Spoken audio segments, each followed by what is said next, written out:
அம்மா டைம் ஆச்சு, காப்பி தாடி.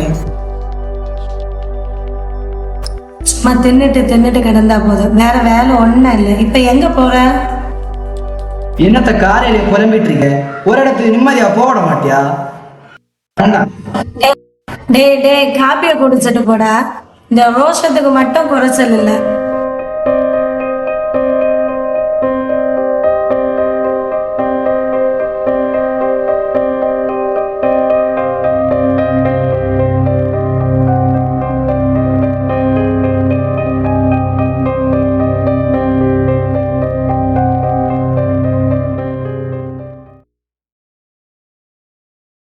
அம்மா அம்மா, இங்க எல்லாம் உண்டாக்கி வச்சிருக்கு, நீ ஒன்னும் சாப்பிட வேண்டாம்.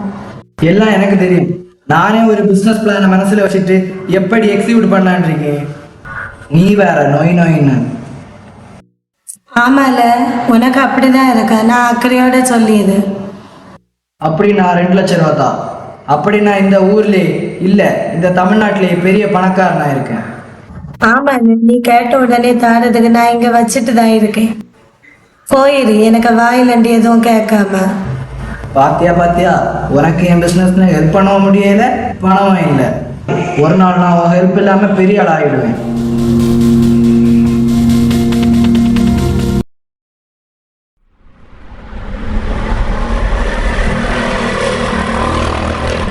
அருள் நிறைந்த மரியே வாழ்க, ஆண்டவர் உம்முடனே, பெண்களுக்குள் ஆசி பெற்றவர் நீரே. உம்முடைய திருவயிற்றின் கனியாகிய இயேசுவும் ஆசி பெற்றவரே. டே மச்சான், என்னடா லேட்டு? ஆமா, வெட்டியா வந்து இங்க டைம் ஸ்பெண்ட் பண்ணதுக்கு ஒரு நேரம் காண வேற. வேலை வெட்டி இல்லாம இங்க இருக்கிறதுக்கு எல்லாரும் பைசா போட்டு ஒரு பிசினஸ் தொடங்கலாமே. பேசாம நம்ம அரசியல் இறங்கிடுவோமா? என்ன மக்கா நடக்கிற கதையை பத்தி பேசணும். பிசினஸ் இல்லை நம்ம ஊர்ல வாய்ப்பே இல்லை. வேற ஏதாவது ஐடியா இருந்தா சொல்லு.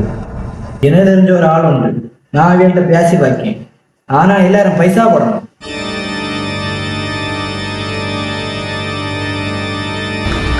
ஹலோ டே மச்சான், எனக்கு இப்போ ஒரு கேம் கிடைச்சிருக்கு. அந்த கேம்ல விளையாடி 20,000 போட்டா 40,000 கிடைச்சி, 40,000 போட்டா 80,000 கிடைச்சி, இப்போ எனக்கு அக்கௌண்ட்ல 50,000 ரூபாய் இருக்கு.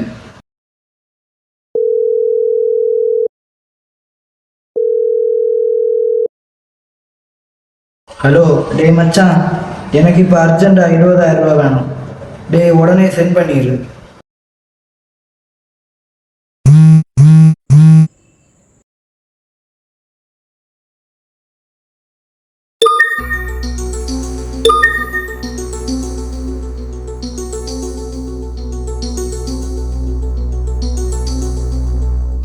சே,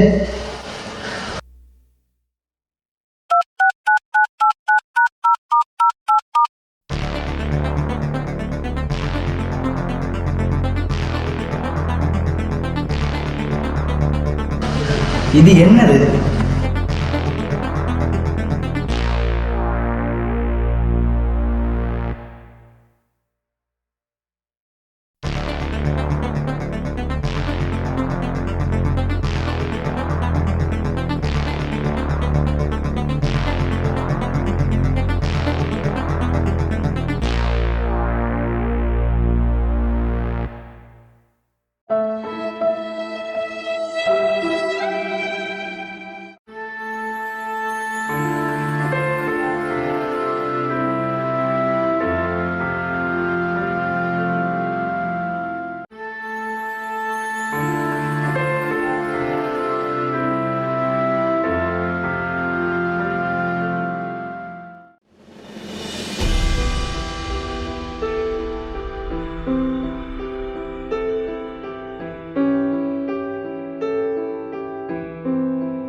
டேய் தம்பி, டே டே டே தம்பி, டே என்னடா இங்கே படுத்துருக்க? வீட்டுக்கு போகலையா இன்னும்?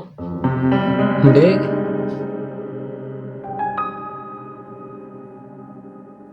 டே தம்பி, ஏன் இன்னும் வீட்டுக்கு போகாமல் எங்கே இருக்க? நான் எதுக்கு வீட்டுக்கு போகணும் ஃபாதர்? உன்னோட பிரச்சனை என்னவா இருந்தாலும் கடவுளுக்கு உன்னை பற்றி ஒரு திட்டம் உண்டுன்னு நீ தெரிஞ்சிருக்கணும். உன்னோட வயசில் நானும் உன்ன மாதிரி தான் உலகத்தோட சிற்றின்பங்களில் சிக்கி செதஞ்சிட்டு இருந்தேன். அப்போது கடவுளுக்கு என்ன தேவை இருக்குது? அவரோட திட்டத்தை நம்ம வாழ்க்கையில் சரியான நேரத்தில் செயல்படுத்துவார்னு உணர்ந்தேன். உன்னோட வாழ்க்கையிலையும் இந்த பிரச்சனைகளை எல்லாம் மாற்றி அவர் உனக்காக ஒரு நல்ல திட்டத்தை வச்சிருப்பாரு. நீங்கள் என்ன சொல்கிறீங்க? அதுவா, நான் ஒரு போர் வீரனாக போனப்போ எனக்கு நிறைய நண்பர்கள் இருந்தாங்க. அப்போது கடவுள் என்கிட்ட கேட்டார், நீ அரசனுக்கு சேவை செய்ய போறியா இல்லை மக்களுக்கு சேவை செய்ய போறியான்னு. அந்த கேள்வி என்னுடைய மனதை ஆழமாக தொட்டுச்சு. அந்த ஒரு கேள்வி தான் என்னுடைய வாழ்க்கையை மாற்றுச்சு.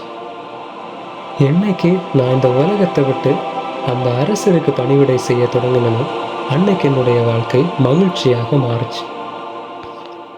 இன்னைக்கு நீ சமாதானமாக வீட்டுக்கு போ. நாளை சந்திப்போம்.